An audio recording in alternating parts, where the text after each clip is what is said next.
Zone push করার জন্য তোমাদের এখন আর অনেকগুলো ক্যারেক্টার ইউজের দরকার হবে না, মাত্র 2টা ক্যারেক্টার ইউজ করে তোমরা জোন পুশ করতে পারবা। তো গাইস কি কি ক্যারেক্টার ইউজ করলে তোমরা জোন পুশ করতে পারবা সেটা তোমাদের দেখাই দিব। তার আগে তোমরা পেজে নতুন অবশ্যই পেজটা ফলো করবা, টিকটক থেকে দেখলে টিকটকটা ফলো করে দিবা।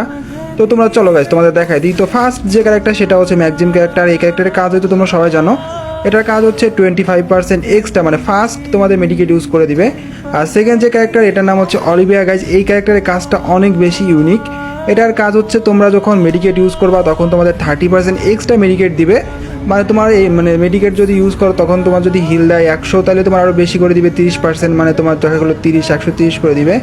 অ্যান্ড সেকেন্ড তোমার এটা আরেকটা কাজ আছে, সেটা হচ্ছে তোমার টিমমেট যদি তোমার 15 মিটার এরিয়ার ভিতর থাকে, যখন তোমরা এই ক্যারেক্টারটা ইউজ করবা তখন তোমাদের 15 মিটারের মধ্যে একটা এরিয়া সৃষ্টি হবে গাইজ। দেখো এখানে কিন্তু আবার 15 মিটার আশপাশে গাইজ দেখো তোমার প্লাস প্লাস অপশন আসতেছে। তো এটার কাজ হচ্ছে তোমার কোনো টিমমেট যদি তোমার এই এরিয়ার ভিতর থাকে তাহলে তুমি মেডিকেট ইউজ করলে ওরাও এইচপি পাবে, এটা হচ্ছে এই ক্যারেক্টারের কাজ। তো তোমাদের শুধুমাত্র এই দুইটা ক্যারেক্টার থাকলে বা জোন পুশের আরও অন্য কোনো ক্যারেক্টার লাগবে না। আর তোমরা যদি নিজেদেরকে বাঁচায় রাখতে চাও তাহলে তোমার গাড়ি ইউজ করতে পারো, গাড়ি ক্যারেক্টার ইউজ করতে পারো।